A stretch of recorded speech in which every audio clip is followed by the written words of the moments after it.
ẹgbẹ́ àwọn òṣìṣẹ́ ní ìpínlẹ̀ Ọ̀ṣun èyí tí wọ́n ń pè ní Ọ̀ṣun Workers Union OWOW wọ́n máa ti bẹ̀rẹ̀ sí ní máa tú àṣírí burúkú síta nípa ọlọ́lá jùlọ gómìnà ìpínlẹ̀ Ọ̀ṣun gómìnà Nurudeen Jackson Adémọ́lá Adélékè tí wọ́n sì ti jẹ́ kó di mímọ̀ wípé ìṣekúṣe ni gómìnà ni ó máa ń ṣe owó ìjọba ìpínlẹ̀ Ọ̀ṣun tí wọ́n sì tún jẹ́ kó di mímọ̀ pé ní èyí tí ètò ìdìbò gómìnà ìpínlẹ̀ Ọ̀ṣun tó kù díẹ̀ wọ́n ní ṣe ni gómìnà Adémọ́lá Adélékè ló ti bẹ̀rẹ̀ sí ní máa fún àwọn ní àbẹ̀tẹ́lẹ̀ yan àwọn òṣìṣẹ́ kódà wọ́n ní owó tabua yín ló fẹ́ ránṣẹ́ sí àpò ilé ìfowópamọ́ ìyún àkáǹtì àwọn òṣìṣẹ́ láti jẹ́ kí wọ́n dìbò fún kó lè rí sáà kejì ṣe.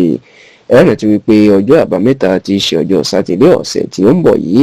èyí tí í ṣe ọjọ́ kẹẹ̀ẹ́dógún nínú oṣù kẹjọ the 15th of August 2026 ó ní ètò ìdìbò gómìnà ìpínlẹ̀ Ọ̀ṣun yóò wáyé bó sì tilẹ̀ jẹ́ pé àwọn olùdíje tó fẹ́ díje du ipò gómìnà wọn lé ní mẹ́wàá dáadáa ṣùgbọ́n àwọn olùdíje méjì ìní orúkọ wọn hàn jù tó sì ti dájú pé ọ̀kan náà méjèèjì ni ó di gómìnà ìpínlẹ̀ Ọ̀ṣun èèyàn ọlọ́lá jùlọ Nurudeen Jackson Adémọ́lá Adélékè ti ẹgbẹ́ òṣèlú Accord Party àti aṣíwájú Bọ́lá Oyèbámíjí ti ẹgbẹ́ òṣèlú All Progressives Congress APC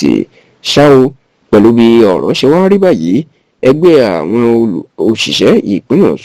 Ọ̀ṣun Workers Union wọ́n ti tú àṣírí Adélékè wípé níṣe ni wọ́n ti bẹ̀rẹ̀ sí ní máa fi ẹgbẹ̀rún lọ́nà ogún náírà 20,000 naira ránṣẹ́ sí àwọn òṣìṣẹ́ ìpínlẹ̀ Ọ̀ṣun kan bẹ́ẹ̀ ló ní àwọn tó bá jẹ́ òṣìṣẹ́ tí ipò wọn ga lẹ́nu iṣẹ́ ìjọba ó ní ẹgbẹ̀rún lọ́nà ọgọ́rùn-ún náírà sí ẹgbẹ̀rún lọ́nà igba náírà 100,000 to 200,000 naira ìní gómìnà Adémọ́lá Adélékè ló fi ránṣẹ́ sínú àkáǹtì wọn ó ní eléyìí ó fi ń wá ojú èrè wọn bí ẹni téèyàn ń ra ìbò láti fi dìbò fún ní ọ̀sẹ̀ tó ń bọ̀ ni tó sì jẹ́ kó di mímọ̀ pé bàbá ńlá jẹgúdújẹrá lélẹ́yìn nítorí pé owó tó yẹ kó fi ṣe àǹfààní fún gbogbo ọmọ ìpínlẹ̀ Ọ̀ṣun Adélékè ló fi ń ra àwọn òṣìṣẹ́ láti lè dìbò fún ọkùnrin náà. inú àtẹ̀jáde tí akọ̀wé ẹgbẹ́ àwọn òṣìṣẹ́ Ọ̀ṣun Workers Union ìyún Comrade Gabriel Adéoyè fi síta ló ti wá jẹ́ kó di mímọ̀ pé káwọn òṣìṣẹ́ kí wọ́n rí pẹ́ dìbò tako Adélékè o wọ́n ní ká gba owó tó ń fi ránṣẹ́ sí wọn nítorí pé owó wọn náà ni ká lọ fi jẹ ṣàwámà ká lọ fi jẹ ẹja dídín ká lọ fi jẹ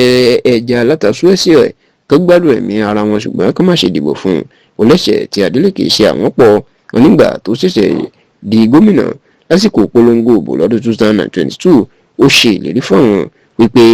owó oṣù ààbọ̀ tí ìjọba àná ọ̀gbẹ́ni Abdulrauf Arẹ́gbẹ́ṣọlá àti Gbóyèga Oyètọ́lá tí wọ́n jẹ àwọn òṣìṣẹ́ tí wọ́n san yóò san tán láàrin oṣù mẹ́fà ó ní dè níyìí níṣe ni Adélékè ò rí àwọn owó oṣù ààbọ̀ náà san onílé ìtumọ̀ sí pé ó parọ́ tàwọn ni onífún èdè èyí àwọn yóò fi ìbò lé dànù bẹ́ẹ̀ ló ní ó tún ní owó tó máa ń yọ lọ́dọ̀ àwọn òṣìṣẹ́ lówó oṣù lóṣooṣù ìyẹn owó fẹ̀yìntì tó ń pè ní pension àti owó àjọ ìyẹn owó mọ̀dámọ̀dá ti àwọn ẹgbẹ́ alájẹsẹ́kù ìyẹn cooperative ṣùgbọ́n onídìpọ̀ kí Adélékè kó máa bá wọn tọ́jú owó náà fún ìfẹ̀yìntì àwọn níṣe ló ń ná gbogbo ẹ̀ papọ̀ o bákan náà ló ní àwọn owó tí ó yẹ kí Adélékè kó san gẹ́gẹ́ bí ẹ̀tọ́ àjẹmọ́nú tó ń pè ní gratuity bíi bílíọ̀nù 14 billion naira fún àwọn òṣìṣẹ́ ìpínlẹ̀ Ọ̀ṣun àti gbèsè tó yẹ kó san fún àjẹmọ́nú bíi bílíọ̀nù 6 àti gbogbo ẹ̀ jẹ́ 20 bílíọ̀nù nínú gbogbo ẹ̀ náà ni Adélékè ò tó san tí ó sì ti ná owó náà bákan náà ni wọ́n tún ní lọ́dún tó kọjá nìkan ní ọdún 2025 wọn Adélékè bílíọ̀nù 11 náírà lòun àtàwọn olóṣèlú kan iná fi rin ìrìn àjò nínú owó ìpínlẹ̀ Ọ̀ṣun tó sì ní èyí àti ọ̀pọ̀ àwọn àṣemáṣe ilẹ̀ Adélékè ló ṣe èyí tí àwọn òfin ní dìbò fún ní ọ̀sẹ̀ tó ń bọ̀ ṣùgbọ́n títí dàsìkò tá a ṣàkójọpọ̀ ròyìn yìí gbogbo ẹ̀sùn tí ẹgbẹ́ àwọn òṣìṣẹ́ ìpínlẹ̀ Ọ̀ṣun Workers Union tí wọ́n fi kan gómìnà Adémọ́lá Adélékè yìí àti gbogbo àwọn tọ́ka gómìnà Adémọ́lá Adélékè tàbí ìjọba ìpínlẹ̀ Ọ̀ṣun wọn tí fèsì sí wọn dàsìkò tí a ṣe àkójọpọ̀ ròyìn.